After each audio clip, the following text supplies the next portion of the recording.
Hallelujah. എല്ലാ മാന്യ പ്രേക്ഷകർക്കും യേശുക്രിസ്തുവിൻ്റെ നാമത്തിൽ എൻ്റെ സ്നേഹവന്ദനം. പ്രിയമുള്ളവരെ, ഇത് ദൈവമുണ്ടാക്കിയ ദിവസം.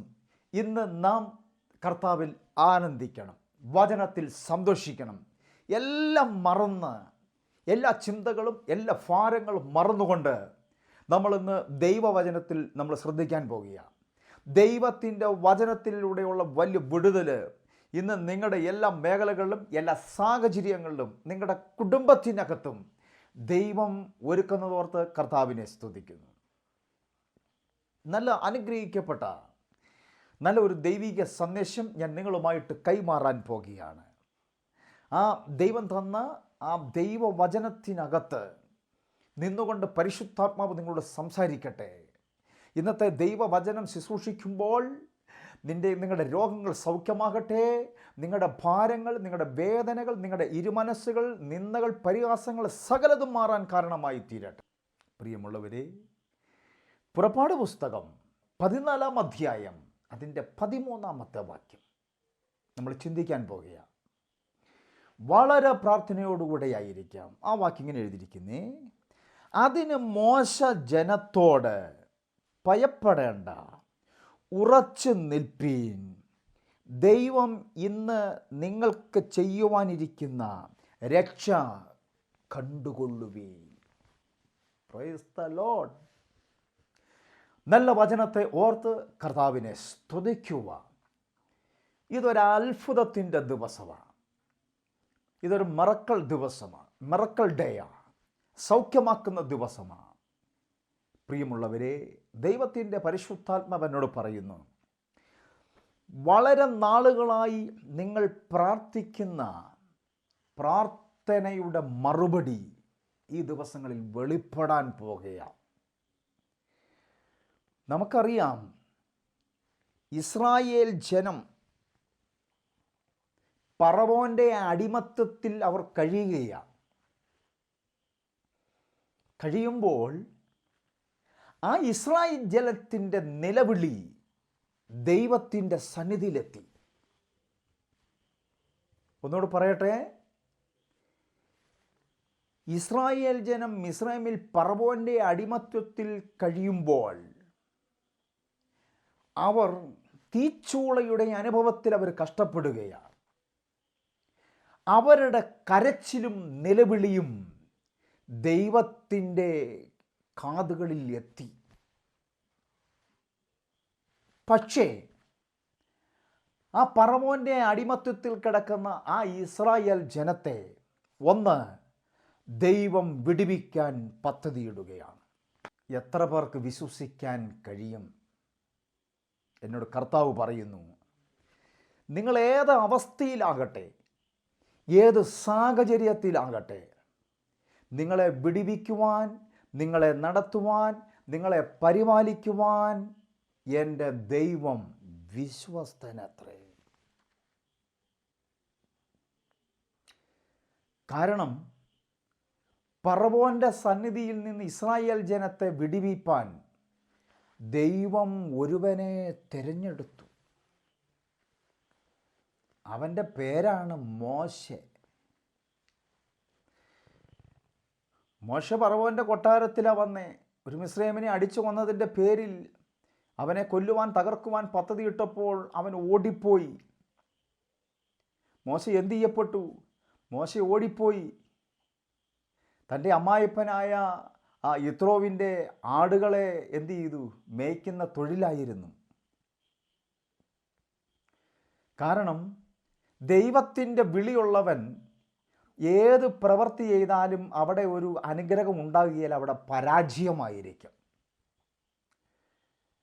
മിദ്യാനിലെ പുരോഹിതനായിരിക്കുന്ന യിത്രോവിൻ്റെ ആടുകളെ മേയ്ക്കുക. മറ്റ് ജോലിയൊന്നുമില്ല, സുവിശേഷ ബലിയൊന്നുമില്ല, മറ്റ് യാതൊന്നുമില്ല.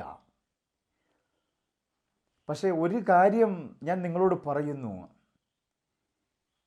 മിദ്യാനിലെ യിത്രോവിൻ്റെ ആടുകളെ മേയ്ക്കുന്ന ആ പുരോഹിതൻ എന്ന് പറയുന്ന, അതായത് മോശയുടെ അമ്മായിപ്പൻ എന്ന് പറയുന്ന ആ വ്യക്തിയുടെ ആടുകളെ മേയ്ക്കുമ്പോൾ മോശ ആരാണെന്ന് നമ്മൾ മനസ്സിലാക്കണം.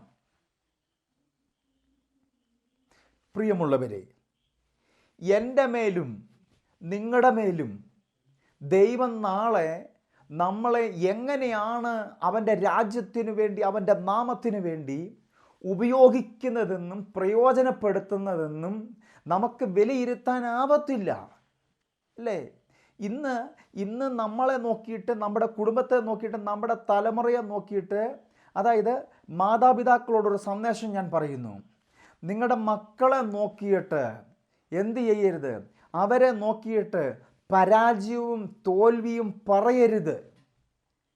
എനിക്കറിയാം, ചില മാതാപിതാക്കൾ മക്കളെ ചൂണ്ടിയിട്ട് ഇങ്ങനെ പറയാറുണ്ട്, ഓ നീയൊക്കെ ജനിക്കാതിരുന്നെങ്കിൽ നല്ലതായിരുന്നു, നിന്നെയും കൊണ്ട് യാതൊരു പ്രയോജനം ഇല്ലല്ലോടി, നിന്നെയും കൊണ്ട് യാതൊരു പ്രയോജനം ഇല്ലല്ലോടാ എന്ന് പറഞ്ഞ് മക്കളെ അടിച്ച് അമർത്തി താഴെയിടുന്ന അനേകം മാതാപിതാക്കളെ ഞാൻ ഈ സമയത്ത് കാണുകയാണ്.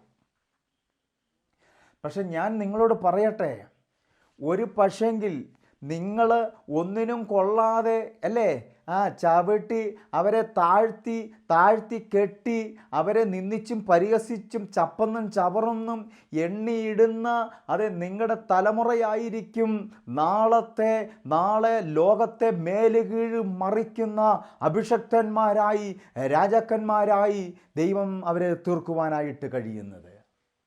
അതുകൊണ്ട് നമ്മുടെ മക്കളെ നോക്കിയിട്ട് നമ്മൾ പറയണം, മോനെ നാളെ നീ അനുഗ്രഹിക്കപ്പെടും, മോനെ നാളെ നീ ശരിയാവും, നിനക്കൊരു നന്മയുണ്ട്, നിനക്കൊരു അനുഗ്രഹമുണ്ട് എന്ന് പറഞ്ഞ് അവർക്കൊരു പ്രോത്സാഹനം നമ്മൾ കൊടുക്കുന്നവരായി തീരണം.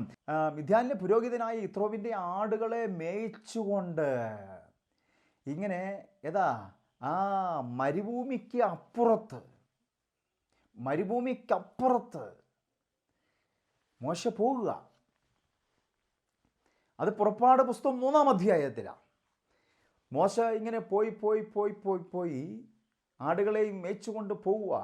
കാരണം മനസ്സ് തകർന്നവനായി, ആശയറ്റവനായി, പ്രതീക്ഷകളെല്ലാം നഷ്ടപ്പെട്ടവനായി അവൻ ആടുകളെയും കൊണ്ട് ഇങ്ങനെ മേയിച്ചുകൊണ്ടിരിക്കുകയാണ്.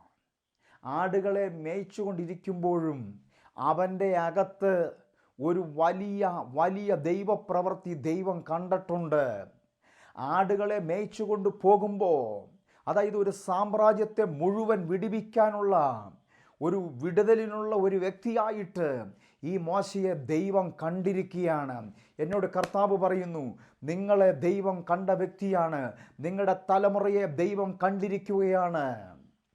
മരുഭൂമിക്കപ്പുറത്ത് ദൈവത്തിൻ്റെ പർവ്വതമായ കോരേവോളം ചെന്നപ്പോൾ, നിങ്ങൾ ശ്രദ്ധിച്ച് കേൾക്കുക, കോരേവോളം ചെല്ലുമ്പോൾ നിങ്ങൾ ശ്രദ്ധിക്കുക, വചനം പറയുന്നു, മോശ നോക്കി നിൽക്കുമ്പോൾ, അതായത് ഒരു വലിയ ദൈവശബ്ദം. കാരണം ആ മൽപദത്തിൽ ഒരു മുൾപ്പടർപ്പ് കത്തുന്നതായ ഒരു കാഴ്ച, ഒരു ദർശനം മോശയ്ക്ക് ദൈവം കാണിച്ചു കൊടുക്കുകയാണ്. മുൾപ്പടർപ്പ് കത്തുകയാണ്, പക്ഷെ അത് കത്തുന്നുണ്ട്, കത്തിച്ചാരമാകുന്നില്ല, കത്തി നിൽക്കുക.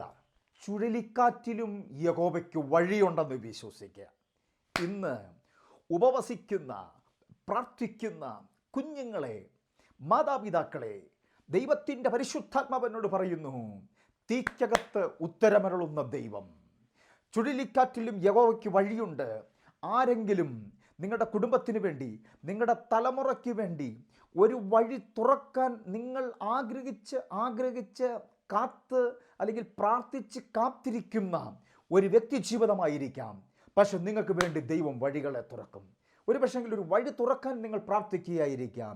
ഒരു രോഗശാന്തിക്ക് വേണ്ടി നിങ്ങൾ പ്രാർത്ഥിക്കുകയായിരിക്കാം.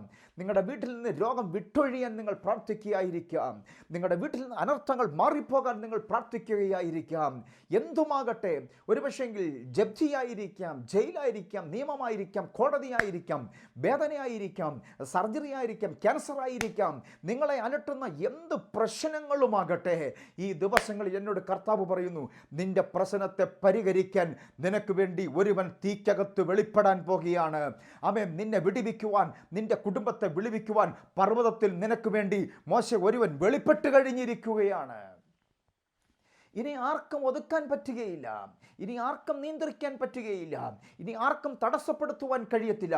കാരണം ദൈവം എഴുന്നേൽക്കുമ്പോൾ അവൻ്റെ ശത്രുക്കൾ ചിതറിപ്പോകും.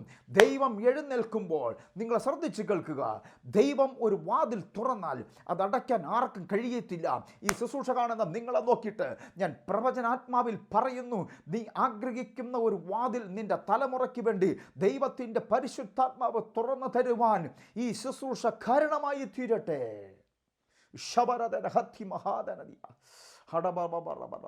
യേശുവിൻ്റെ നാമത്തിൽ ഒരഭിഷേകത്തിൻ്റെ നിറവ് വ്യക്തികളിൽ വെളിപ്പെടട്ടെ, ഒരഭിഷേകത്തിൻ്റെ നിറവ് കുടുംബങ്ങളിൽ വെളിപ്പെടട്ടെ.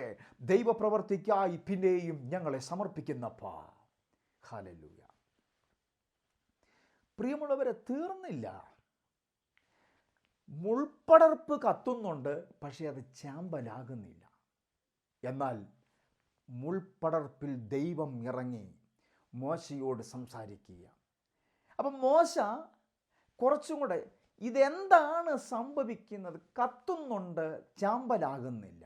മോശ പറഞ്ഞു, ഞാൻ അങ്ങോട്ട് ചെന്ന് ഇവിടെ എന്നാ നടക്കുന്നതെന്ന് ഒന്ന് നോക്കട്ടെ എന്ന് മോശ പറഞ്ഞു. അടുത്തോട്ട് ചെല്ലുമ്പോൾ നിങ്ങളും ചിന്തിക്കൂ, ഈ മുഖാന്തരം ഇത് മോശയെയും ദൈവത്തിൽ നിന്ന് അകന്നുപോയ ആ മോശയെ ദൈവത്തോടടുപ്പിക്കാൻ ഇങ്ങനെ ഒരു സന്ദർഭമല്ലാതെ മറ്റൊരു സന്ദർഭം ദൈവത്തിനില്ലായിരുന്നു. പ്രിയമുള്ളവരെ, നിങ്ങളെ ദൈവത്തോടടുപ്പിക്കാൻ ദൈവം നിങ്ങളെ ഒരുപക്ഷെങ്കിൽ നിങ്ങളുടെ കുടുംബത്തെ ശോധനയിലൂടെയും വേദനയിലൂടെയും കണ്ണുനീരിൻ്റെ അനുഭവത്തിലൂടെയും ഒക്കെ കടന്നുപോയെന്നിരിക്കാം. എങ്കിൽ ഒരിക്കലും ദൈവത്തിൻ്റെ പദ്ധതി അവസാനിക്കുകയല്ല, ദൈവത്തിൻ്റെ വാഗ്ദത്തം തീർന്നു പോകുകയല്ല. അവൻ അത്ഭുതങ്ങളുടെ ദൈവമാണ്, അവൻ അതിശയത്തിൻ്റെ ദൈവമാണ്. ദൈവത്തിൻ്റെ പൈതലെ, വാനവും ഭൂമിയും മാറിപ്പോയാലും ദൈവത്തിന് നിന്നെക്കുറിച്ചുള്ള വാഗ്ദത്തം നിവർത്തിക്കാതെ നിന്നെ ഈ ഭൂമിയിൽ നിന്നും അവൻ വിളിക്കുകയില്ല. വിശ്വസിക്കുന്നവർ ആമേൻ പറ. അത് സംഭവിക്കുമെന്ന് കരങ്ങളടിച്ചു പറ, അന്യഭാഷയോടെ പറ. ഈ പറഞ്ഞ ദൂതൻ്റെ കുടുംബത്തിനകത്ത് സംഭവിക്കട്ടെ എന്ന് നെഞ്ചത്ത് കൈവച്ചിട്ട് നല്ല പ്രാഗൽഭ്യത്തോടെ പറ. യേശുവിൻ്റെ നാമത്തിൽ എൻ്റെ തലമുറയുടെ രാജകീയ വിടുതൽ കാണാതെ, എനിക്കും ദൈവം തന്ന സ്വപ്നം നിവർത്തിച്ച് കാണാതെ ഞാൻ ഈ ലോകത്തിൽ നിന്ന് മാറ്റപ്പെട്ടു പോകാൻ ദൈവം ഒരിക്കലും അനുവദിക്കുകയില്ലെന്ന് വിളിച്ചു പറയുന്നവരെ ഓർത്ത് ഞാൻ കർത്താവിനെ സ്തുതിക്കുകയാണ്. അങ്ങനെ മോശ ആ മുൾപ്പടർപ്പ് കത്തുന്നതിൻ്റെ അടുത്തോട്ട് ചെല്ലുകയാണ്.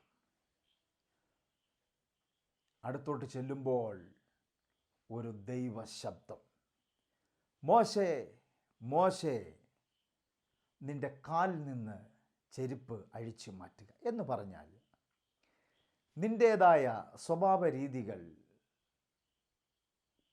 നിൻ്റേതായ ചിന്താഗതികൾ, നിൻ്റെ ബുദ്ധി, ശക്തി, കഴിവ് എല്ലാം നീ ഒന്ന് മാറ്റിയിട്ട്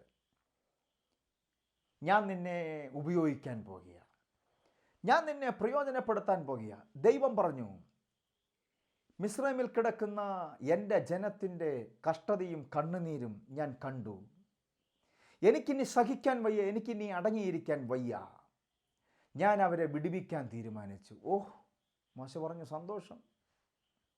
പക്ഷേ ഞാൻ അവരുടെ അടുത്ത് അയച്ച് അവരെ വിടുവിക്കുന്നത്, അതിനൊരാളെ ഞാൻ തിരഞ്ഞെടുത്തിരിക്കുക. മറ്റാരുമല്ല, മോശ, നീയാ. ആമേൻ. പ്രിയമുള്ളവരെ, മോശനെ ദൈവം അനേക പടികൾ, കഷ്ടതകൾ, വേദനയിലൂടെ കടത്തിവിട്ട് കൊണ്ടുവന്നു. മരുഭൂമിയിൽ ആടിനെ മേച്ചു, ചൂട്, തണുപ്പ് എല്ലാം സഹിച്ചു. അപ്പോഴും അവനെ ദൈവം കണ്ടിരുന്നു. അവിടെ എല്ലാം ദൈവം മോശയോട് കൂടെയിരുന്നു. പ്രിയമുള്ളവരെ, നമ്മൾ ഓർക്കും അനർത്ഥങ്ങളും വേദനകളും പ്രശ്നങ്ങളും പ്രതികൂലങ്ങളും എല്ലാം വരുമ്പം ഒരുപക്ഷെങ്കിൽ നമ്മൾ ഓർക്കുമായിരിക്കും, കർത്താവേ, ഞാൻ ഒറ്റയ്ക്കാണോ, ഞാനിതെങ്ങനെ സഹിക്കും, ഈ പ്രശ്നങ്ങൾ ഞാൻ എങ്ങനെ നേരിടും എന്നൊക്കെ നമ്മൾ പറഞ്ഞേക്കാം. പക്ഷേ ആ സ്ഥാനത്തും ആ സാഹചര്യത്തിലും യേശു നിൻ്റെ കൂടെ ഉണ്ടാകും. ദൈവം നിൻ്റെ കൂടെ ഉണ്ടാകും. നീ തൊടുന്ന എല്ലാത്തിലും ദൈവത്തിൻ്റെ കൃപ കൂടിയിരിക്കും. അതിനകത്ത് യാതൊരുവിധ മാറ്റവുമില്ല. എന്നാൽ ദൈവം പറഞ്ഞു, ഞാൻ നിന്നെ മോശയുടെ അടുക്കൽ അയക്കാൻ പോകുക. അതിനിടയ്ക്ക് ദൂതനുമായിട്ട് ഒത്തിരി സംഭാഷണമുണ്ട്. ദൂതനുമായിട്ടും ദൈവമായിട്ടൊക്കെ മോശ ഒത്തിരി സംഭാഷണങ്ങൾ ഇതിനിടയ്ക്കുണ്ട്. അങ്ങനെ മോശ മുഖാന്തരം ഫറവോൻ്റെ അടുത്ത് അനേക ബാധകൾ അയച്ചു. ഒരെണ്ണം അയച്ച് ഞെട്ടും, അപ്പോൾ പറയും ജനത്തെ ഞാൻ വിട്ടയക്കാം. അത് കഴിയുമ്പോൾ പിന്നെ തണുത്തു പോകും, വിടത്തില്ല. പിന്നെയും ബാധ അയക്കും. അങ്ങനെ ഒന്നിന് പുറകെ അനവധി 10 ബാധയോളം അയച്ചു. ഫറവോന് പിടിച്ചു നിൽക്കാൻ കഴിഞ്ഞില്ല. അങ്ങനെ ദൈവം ഒറ്റ രാത്രിയിൽ തൻ്റെ ജനത്തെ വിടിവിപ്പാനിടയായി തീർന്നു. എന്നോട് കർത്താവ് പറയുന്നു, നിങ്ങളെ വിടിവിപ്പാൻ ദൈവം ഇറങ്ങിക്കഴിഞ്ഞിരിക്കുകയാണ്. വളരെ നാളുകളായി നിങ്ങൾ കെട്ടപ്പെട്ട് കഴിയുകയാണ്. വളരെ നാളുകളിൽ നിങ്ങൾ രോഗശൈലിയിലായി കഴിയുകയാണ്. എന്നാൽ നിങ്ങളെ സൗഖ്യമാക്കി എഴുന്നേൽപ്പിക്കുവാൻ ഈ സർവശക്തനായ ദൈവത്തിന് കഴിയും. പ്രിയമുള്ളവരെ, നിങ്ങൾ മറന്നു പോകരുത്. അങ്ങനെ എന്ത് ചെയ്യപ്പെട്ടു? അങ്ങനെ ആ ജനത്തെ എന്ത് ചെയ്യുന്നു? മിസ്രൈമിൽ നിന്ന് അവരെ വിടിവിച്ചു, ഇസ്രായേൽ ജനത്തെ. അങ്ങനെ ഇസ്രായേൽ ജനം മരുഭൂമിയിലൂടെ യാത്ര ചെയ്തു വരികയാണ്. മരുഭൂമിയിലൂടെ യാത്ര ചെയ്തു വരുമ്പോൾ അവർ നോക്കുമ്പോൾ പുറകിൽ മിസ്രൈമിൻ്റെ സൈന്യമുണ്ട്. ഇതെല്ലാം അനുവാദത്തോടെ അവരെ ഫറവോൻ്റെ അടുത്തുനിന്ന് ഇസ്രായേലിൻ ജനം വിടുവിച്ചു പോന്നിട്ടും ഇവരെ വിടാൻ അവർ തയ്യാറാക്കിയില്ല. സൈന്യവും രഥങ്ങളും വാളും ഒക്കെ ആയിട്ട്, അതെ, രഥക്കുതിരകളുമായിട്ട് അവർ ഇസ്രായേൽ ജനത്തെ പിന്തുടരുകയാണ്. അവർ രഥത്തിൽ വരുന്നു, ഇവർ കാൽനടയായി ഇവർ പോയിക്കൊണ്ടിരിക്കുകയാണ്. ഹല്ലേലൂയ. മക്കൾ കാൽനടയായി മരുഭൂമിയിലൂടെ നടക്കുന്നു. അവരുണ്ട്, അവരുടെ ഭാര്യമാരുണ്ട്, മക്കളുണ്ട്, അവരുടെ മൃഗസമ്പത്തുണ്ട്, എല്ലാമായിട്ട് അവരെന്ത് ചെയ്യുക? ദൈവം ഒറ്റ രാത്രിയിൽ ദൈവം പറയുകയാണ്, ഞാൻ നിങ്ങളെ ഈ രാത്രി വിടുവിക്കാൻ പോകുകയാണ്. നമ്മളെ ശിക്ഷിക്കാൻ പോകുകയാണെന്ന് പറഞ്ഞാൽ നമുക്ക് അത്ര സന്തോഷം ഉണ്ടാകത്തില്ല. എന്നാൽ ദൈവം നമ്മളെ രക്ഷിക്കാൻ പോകുകയാണ്, വിടുവിക്കാൻ പോകുകയാണെന്ന് പറഞ്ഞാൽ നമ്മുടെ സന്തോഷം എന്ത് മാത്രമായിരിക്കും. ദൈവത്തിൻ്റെ മക്കളെ, ഇന്ന് നീ അനുഭവിക്കുന്ന ദുഃഖം നാളെ നിനക്ക് ദൈവം ഒരു സന്തോഷമാക്കി മാറ്റാൻ പോകുകയാണ്, അല്ലേ? ദൈവത്തിൻ്റെ വചനം പറയുന്നു, തുള്ളനും വെട്ടുക്കിളിയും തിന്ന് ശേഷിപ്പിച്ച യോവേൻ്റെ പുസ്തകത്തിൽ എഴുതിയിരിക്കുന്ന ഇങ്ങനെയാണ്, തുള്ളനും വെട്ടുക്കിളിയും തിന്ന് ശേഷിപ്പിച്ച സംവത്സരങ്ങൾക്ക് ഞാൻ നിങ്ങൾക്ക് ഇരട്ടി പകരം ചെയ്യും. നിനക്ക് നഷ്ടപ്പെട്ടു പോയ ആ നന്മ, നിനക്ക് നഷ്ടപ്പെട്ടു പോയ ദിവസങ്ങൾ, നഷ്ടപ്പെട്ടു പോയ ആഴ്ച മാസങ്ങൾക്ക് ഇരട്ടിയായി ദൈവം നിനക്ക് നന്മ തരുവാൻ എൻ്റെ ദൈവം വിശ്വസ്തനത്രേ. അങ്ങനെ അവർ ആ മരുഭൂമിയിലൂടെ നടന്നു വരുമ്പോൾ എന്ത് ചെയ്യപ്പെടുകയാണ്? ആ മിസ്രൈമിൻ്റെ സൈന്യം അവരെ പിന്തുടർന്ന് വന്നുകൊണ്ടിരിക്കുകയാണ്. കാരണം അവർ വിചാരിച്ച് ഞങ്ങൾ കനാൻ ദേശത്തോടാണല്ലോ, വാഗ്ദത്ത നാട്ടിലോട്ടാണല്ലോ പോകുന്നത് എന്ന് വിചാരിച്ചു. പക്ഷേ അവർ യാത്ര ചെയ്ത് അവർ വന്നപ്പോൾ അവർ ചെങ്കടലിൻ്റെ തീരത്തായിപ്പോയി. ചെങ്കടലിൻ്റെ തീരം വരെ എത്തി. ചെങ്കടൽ ഇളകി മറുകയാണ്. ഇസ്രായേൽ ജനം അവർ ഭയപ്പെടുകയാണ്. അവർ ദൂരെ നിന്ന് കാണുന്നുണ്ട്, മിസ്രൈമിൽ നിന്നും ഇവരെ കൊല്ലുവാൻ, തകർക്കുവാൻ സൈന്യം പുറപ്പെട്ടു കഴിഞ്ഞു.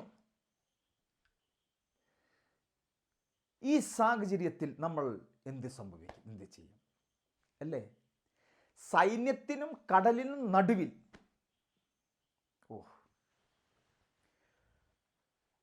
ഇപ്പോൾ ഇസ്രായേൽ ജനത്തിൻ്റെ മാനസിക അവസ്ഥയെ നമ്മൾ ഒന്ന് കാണണം.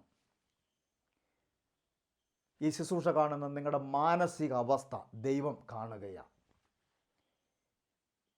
എന്ത് ചെയ്യണമെന്നറിയാതെ നിങ്ങൾ വട്ടം കൂട്ടുകയാണ്. വീടിനകത്ത് പമ്പരം പോലെ കറങ്ങുക. വിഷയത്തിനകത്ത് കടന്ന് നിങ്ങൾ കറങ്ങുകയാണ്. എന്ത് ചെയ്യും യേശുവേ എന്നാ ചോദിക്കുന്നത്. ഞാൻ പറയാം, നീ കാണാത്ത ഒരു ജീവിത മാർഗം, കാണാത്ത ഒരു വഴി ദൈവം നിനക്ക് വേണ്ടി കണ്ടിട്ടുണ്ട്. വിശ്വസിക്കുന്നവർക്ക് വേണ്ടി മാത്രം ആ പാതയിൽ കടക്കാൻ കഴിയും. വിശ്വസിക്കുന്നവർക്ക് മാത്രമേ അതിൽ കടക്കാൻ കഴിയുകയുള്ളൂ. Oh Jesus, hallelujah. അവൻ ആഴിയിൽ വഴി തുറക്കുന്നവനാണ്. ഞാൻ മുമ്പ് പ്രസംഗിച്ചു, ചുഴലിക്കാറ്റിലും യഹോവയ്ക്ക് വഴിയുണ്ടെന്ന്. പ്രിയമുള്ളവരെ, എന്നാൽ ദൈവം എന്താണ് ചെയ്യുന്നതെന്ന് അവർക്കറിയത്തില്ല. അവർക്ക് യാതൊന്നും മനസ്സിലായില്ല. മോശയോട് അവരൊരു വാക്ക് ചോദിച്ചു, നീ ഞങ്ങളെ കൊല്ലാനാണോ ഈ മരുഭൂമിയിലേക്ക് കൊണ്ടുവന്നത്? ഒറ്റ ചോദ്യമാണ്. ഞങ്ങളെ തകർക്കുവാനാണോ നീ മരുഭൂമിയിലേക്ക് വന്നത്? എന്നാൽ അവർ ചെങ്കടലിൻ്റെ തീരത്തെത്തി. ചെങ്കടലിൻ്റെ തീരത്തെത്തിയപ്പോൾ എന്ത് ചെയ്യണമെന്നറിയില്ല. എന്നാൽ മോശ ജനത്തോട് പറയുന്നു, പുറപ്പാട് 14:13, അതിന് മോശ ജനത്തോട് ഭയപ്പെടേണ്ട, ഉറച്ചു നിൽപ്പീൻ, ദൈവം ഇന്ന് നിങ്ങൾക്ക് ചെയ്യുവാനിരിക്കുന്ന രക്ഷ കണ്ടുകൊള്ളുവീൻ. നിങ്ങൾ ഇന്ന് കണ്ടിട്ടുള്ള മിസ്രൈമിനെ ഇനി ഒരു നാളും കാണുകയില്ല. യഹോവ നിങ്ങൾക്ക് വേണ്ടി യുദ്ധം ചെയ്യും, നിങ്ങൾ മിണ്ടാതിരിപ്പിൻ എന്നു പറഞ്ഞു. ഹല്ലേലൂയ. ഒന്ന്, ദൈവം നിങ്ങൾക്ക് ചെയ്യാനിരിക്കുന്ന രക്ഷ കണ്ടുകൊള്ളുവീൻ. രണ്ട്, മിസ്രൈമിൽ ഇനി ഒരു നാളും നിങ്ങൾ ഇനി മിസ്രൈമിന് ഒരു നാളും കാണുകയില്ല. കാരണം മിനിറ്റുകൾക്ക് ശേഷം അവരെ ദൈവം ഈ വെള്ളത്തിൽ മുക്കി കൊല്ലാൻ പോവുക. ഒന്നിനെ അവശേഷിക്കുകയില്ല. ദൈവം രേഖ എഴുതി, ദൈവം ഇറങ്ങി തിരിച്ചു. ദൈവത്തിൻ്റെ പ്രവൃത്തി വെളിപ്പെടാൻ പോകുകയാണ്. ദൈവത്തിൻ്റെ മുൻപിൽ ദുഷ്ടന് നിൽക്കുവാൻ കഴിയുകയില്ല. എന്ത് സംഭവിച്ചു? അവർ ചിന്തിച്ചു, ചെങ്കടലിൻ്റെ തീരത്ത് വെച്ച് മിസ്രൈമ്യർ ചിന്തിച്ചു, ഇവരെ എല്ലാത്തിനെയും കൊന്നൊടുക്കാൻ കഴിയും, ഒറ്റ എണ്ണത്തിനെ പോലും ജീവനോടെ വാഗ്ദത്ത ദേശത്ത് വിടുകയില്ല എന്ന് ദുഷ്ടൻ വാദിച്ചെടുത്ത് അവിടെ ദൈവപ്രവൃത്തി വെളിപ്പെട്ടു. എന്ത് ചെയ്യാനാ? എന്നാൽ മിസ്രൈമ്യർ കാണാത്ത, ആരും കാണാത്ത ഒരു വഴി ജീസസ്. ശ്രദ്ധിച്ചു കേൾക്കുക. നിന്റെ എല്ലാ വഴികളും അടഞ്ഞു കാണും. 4 ദിശയിലോട്ടും രാവും പകലും കടന്ന് ചിന്തിച്ചിട്ട് യാതൊരു വഴിയില്ല. എന്നാൽ നീ കാണാത്ത വഴി നിനക്ക് വേണ്ടി, നിന്റെ കുടുംബത്തിന് വേണ്ടി ദൈവം കണ്ടിട്ടുണ്ട്. എന്തു ചെയ്തു? മോശയുടെ കയ്യിലിരുന്ന വടി, ഇളകി മറിയുന്ന, കിലോമീറ്ററുകൾ കിടക്കുന്ന, ഇത്ര ആഴവും ഇത്ര കിലോമീറ്റർ ദൂരവും കിടക്കുന്ന ആ ചെങ്കടലിനെ നോക്കിയിട്ട് മോശയുടെ കൈ വഴിക്കുന്ന വടി നീട്ടിയപ്പോൾ തന്നെ ആമേൻ, ആ ചെങ്കടലിലെ വെള്ളം, അതിൻ്റെ ആഴം ഇത്ര മീറ്റർ ആഴത്തിൽ കിടക്കുന്ന ആ ചെങ്കടലിലെ വെള്ളം എന്ത് ചെയ്യപ്പെടുകയാണ്? 2 വശത്തേക്കും എന്ത് ചെയ്യപ്പെട്ടു? വേലി പോലെ, കര പോലെ, കിലോമീറ്ററുകൾ 2 വശത്തേക്കും വെള്ളം ചെങ്കടലിനെ 2ആയി വിഭാഗിച്ചു. നിങ്ങൾ ശ്രദ്ധിച്ചു കേട്ടെ. ചെങ്കടലിൻ്റെ അടിത്തട്ടിൽ കറുത്ത മണ്ണോടുകൂടിയ പശ മണ്ണുണ്ട്. ചവിട്ടിയാൽ ഫെവിക്കോൾ പോലെ തെന്നി പിടിച്ചിരിക്കും. ദൈവത്തിനറിയാന്ന് വഴി തുറന്നവന് ആ വഴിയിലൂടെ നിന്നെ ചൊവ്വെ നടത്തുവാൻ എൻ്റെ ദൈവത്തിനറിയാം. തെന്നി വീഴാനും ഉരുണ്ട് വീഴാനും കല്ലും കാലും കൈയും ഒടിയുവാനും നടുവുളുക്കാനും ഒന്നും ദൈവം അനുവദിക്കത്തില്ല. ദൈവം ഒരു വഴി തുറന്നാൽ, ദൈവം ഒരു കാര്യം ചെയ്താൽ, അത് വചനം പറയുന്നു, അവൻ എല്ലാം നന്നായി ചെയ്യുന്നവനാണ്. അവൻ പകുതി ചെയ്യുന്നവനല്ല, അവൻ പൂർണ്ണതയുടെ ദൈവമാണ്. അവൻ അവകാശമുള്ള ദൈവമാണ്. അവൻ വാഗ്ദത്തത്തിൻ്റെ ദൈവമാണ്. അവൻ തൻ്റെ ജനത്തെ ആമേൻ ഉണങ്ങിയ നിലത്തുകൂടെ ആമേൻ അവനെ നടത്തുമാറാക്കി. എന്നോട് കർത്താവ് പറയുന്നു, പ്രശ്നങ്ങൾ കഴിഞ്ഞിട്ട്, ഇതെല്ലാം കഴിഞ്ഞിട്ട്, ഒരു പക്ഷേങ്കിൽ നിൻ്റെ നന്മയും നിൻ്റെ യാത്രയും നിൻ്റെ കുടുംബത്തിലെ ഐശ്വര്യങ്ങളും പിശാച് ഡിലേ ആക്കിയിരിക്കാം. എന്നാൽ ഡിലേ ആക്കിയതിനെ ദൈവം അതിവേഗത്തിൽ ദൈവത്തിൻ്റെ പ്രവൃത്തി നിനക്ക് വേണ്ടി, നിൻ്റെ കുടുംബത്തിന് വേണ്ടി, നിൻ്റെ തലമുറ തലമുറയ്ക്ക് വേണ്ടി അതിവേഗത്തിൽ പായുന്ന ദൈവവചനത്തിൻ്റെ ശക്തി നിൻ്റെ കുടുംബത്തിനകത്ത് അത് ആത്മാവായി, വാളായി, പ്രവൃത്തിയായി, അത്ഭുതമായി, നന്മയായി, സന്തോഷമായി പരിണമിക്കട്ടെ എന്ന് പ്രാർത്ഥിക്കുന്നു. ജീസസ്. ചില അത്ഭുതങ്ങൾ സംഭവിക്കാൻ പോകുക, ചില പൈശാചിക ശക്തികൾ തകർന്നു പോകട്ടെ, ചില രോഗങ്ങൾ സൗഖ്യമാകട്ടെ, ക്യാൻസറുകൾ സൗഖ്യമാകട്ടെ, കൊറോണകൾ സൗഖ്യമാകട്ടെ, ക്വാറന്റൈനുകൾ മാറട്ടെ, വെന്റിലേറ്ററുകളെ കർത്താവ് വലിച്ചെറിയട്ടെ, സൗഖ്യത്തോടെ ചാടി എഴുന്നേൽക്കാൻ ചിലതിനെ ദൈവം തിരഞ്ഞെടുക്കാൻ പോകുക. ചില പുതുവഴികൾ തുറക്കട്ടെ. നിങ്ങൾക്കൊരു വിടുതൽ വേണ്ടേ? പുതുവഴി തുറക്കണ്ടേ? സന്തോഷവും സമാധാനം അനുഭവിക്കണ്ടേ? ഇസ്രായേൽ ജനത്തെ മിസ്രൈമിൽ നിന്നും, കഷ്ടതയിൽ നിന്നും, പ്രയാസങ്ങളിൽ നിന്നും വിടിപ്പിച്ച് ചെങ്കടലിനെ രണ്ടാക്കി ഉണങ്ങിയ നിലത്തുകൂടെ അത് നടത്തിയവനായ ദൈവത്തിൻ്റെ മഹാസാന്നിധ്യം നിങ്ങളുടെ വീട്ടിലിറങ്ങി. ഡിലേ ആക്കിയതിനെ ദൈവം അഴിച്ചുകൊണ്ട് ഏറ്റവും അടുത്ത സമയത്ത് ഒരു ദൈവപ്രവൃത്തി നിങ്ങളുടെ വീട്ടിൽ വെളിപ്പെടുവാൻ പോകുക. എത്ര പേർ ആഗ്രഹിക്കുന്നുണ്ട്, ബ്രദർ അതിവേഗത്തിൽ എൻ്റെ വിഷയത്തിനൊരു മറുപടി വേണം, അതിവേഗത്തിൽ എൻ്റെ കുടുംബത്തിനൊരു ദൈവപ്രവൃത്തി വെളിപ്പെടണമെന്ന് ആഗ്രഹിക്കുന്നവർ, നമുക്ക് നമ്മുടെ കണ്ണുകളെ അടയ്ക്കാം. നമുക്കൊരുമിച്ച് കണ്ണുകളെ അടയ്ക്കാം. നമുക്ക് കൈകോർക്കാം. പ്രാർത്ഥിക്കാൻ പോകുക. നിങ്ങൾക്ക് വേണ്ടി പ്രാർത്ഥിക്കാൻ പോകുക. രോഗികളായിട്ടുള്ളവർ, ഭാരങ്ങൾ, പ്രയാസങ്ങൾ, ദുരിതങ്ങൾ, കുഞ്ഞുങ്ങളുടെ വിഷയങ്ങൾ ഒക്കെ അനുഭവിക്കുന്നവർക്ക് വേണ്ടി ഞാൻ പ്രാർത്ഥിക്കാൻ പോകുക. Thank you Lord Jesus. കരുണയുള്ള ഞങ്ങളുടെ ദൈവമേ, സ്വർഗ്ഗസ്ഥ പിതാവേ, അങ്ങയുടെ പുത്രനും ഞങ്ങളുടെ രക്ഷിതാവുമായ യേശുവിൻ്റെ നാമത്തിൽ അപ്പാ, ഇന്ന് ഈ ശുശ്രൂഷ കണ്ട നിൻ്റെ ജനത്തിനു വേണ്ടി ഞാൻ പ്രാർത്ഥിക്കുക. പിശാച് ഡിലേ ആക്കി ഒത്തിരി വഴികൾ അടയപ്പെട്ട പ്രിയപ്പെട്ടവരെ ഞാൻ ആത്മാവിൽ കണ്ടവർക്ക് വേണ്ടി പ്രാർത്ഥിക്കുന്നു. അവർക്ക് വേണ്ടി പുതിയ വഴികളും വാതിലുകളും തുറന്ന് ദൈവവരെ മാറ്റണമേ. ദൈവമേ, ഈ മഹാമാരിയുടെ നടുവിലും അനേക കഷ്ടങ്ങൾ, പ്രയാസങ്ങൾ അനുഭവിക്കുന്ന ഒത്തിരി കുടുംബങ്ങളുണ്ട്. അവർക്ക് വേണ്ടി ദൈവത്തിൻ്റെ അത്ഭുതത്തിൻ്റെ കരം നീട്ടി ഒരു രാജകീയ സൗഖ്യം, ഒരു രാജകീയ വിടുതൽ അവരുടെ മേൽ പകരട്ടെ എന്ന് പ്രാർത്ഥിക്കുന്നു. ഈ വചനം കേട്ട ഓരോ കുടുംബത്തിൻ്റെ മേലും ദൈവത്തിൻ്റെ പ്രവൃത്തിയെ കർത്താവ് അയക്കേണ്ടതിനായി പ്രാർത്ഥിക്കുന്നു. സൗഖ്യവും വിടുതലും കൽപ്പിക്കട്ടെ, നന്മയുണ്ടാകട്ടെ, ദൈവപ്രവൃത്തി വെളിപ്പെടട്ടെ എന്ന് പ്രാർത്ഥിക്കുന്നു. ഞങ്ങൾ ഇവരെ യേശു ക്രിസ്തുവിൻ്റെ നാമത്തിൽ ഇവരെ ഞങ്ങൾ അനുഗ്രഹിച്ചു പ്രാർത്ഥിക്കുന്നു. യേശു ക്രിസ്തുവിൻ്റെ നാമത്തിൽ തന്നെ. പ്രിയമുള്ളവരെ, ചില ദിവസങ്ങൾ ഞാൻ ഫാസ്റ്റിങ്ങിലായിരിക്കുന്നു. പ്രാർത്ഥന ആവശ്യമുള്ളവർ ഈ താഴെ സ്ക്രീനിൽ കാണുന്ന നമ്പറിൽ വിളിക്കുക. നിങ്ങളുടെ പ്രാർത്ഥനാ വിഷയങ്ങൾ ഞങ്ങളോട് ദയവായി പറയുക. ആഴ്ചയിൽ ഒരു ദിവസം ലോകത്തിലുള്ള ലോകത്തിലുള്ള എല്ലാ വ്യക്തികൾക്കും വേണ്ടിയും ഞങ്ങളൊരു വലിയ ഒരു പ്രാർത്ഥന കൂട്ടായ്മ ഞങ്ങൾ തുടങ്ങിയിട്ടുണ്ട്. നിങ്ങളുടെ വിഷയങ്ങൾ ഞങ്ങൾക്ക് വിളിച്ചറിയിക്കുക. ഞങ്ങൾ നിങ്ങൾക്ക് വേണ്ടി പ്രാർത്ഥിക്കും. ഞാൻ ചെയ്യുന്ന ചാരിറ്റി വർക്ക്, ഓർഫനേജ്, ഏകദേശം 150 കുഞ്ഞുങ്ങളെ ഞങ്ങൾ സപ്പോർട്ട് ചെയ്യുന്നു. നിങ്ങളുടെ വീട്ടിലെ നിങ്ങളുടെ വെഡ്ഡിങ് ആനിവേഴ്സറി, നിങ്ങളുടെ ബർത്ത്ഡേ ഒക്കെ വരുമ്പം ഈ കുഞ്ഞുങ്ങൾക്ക് ഒരു നേരത്തെ ആഹാരം കൊടുക്കാൻ നിങ്ങൾ മനസ്സ് കാണിക്കുന്നെങ്കിൽ ദൈവം നിങ്ങളുടെ കുടുംബത്തെ ധാരാളമായി അനുഗ്രഹിക്കാൻ കാരണമായി തീരട്ടെ. നിർബന്ധിക്കുന്നില്ല. ദൈവം നിങ്ങളെ വാരിക്കോരി ദൈവം തരട്ടെ. സന്തോഷവും സമാധാനവും തരട്ടെ. ആമേൻ.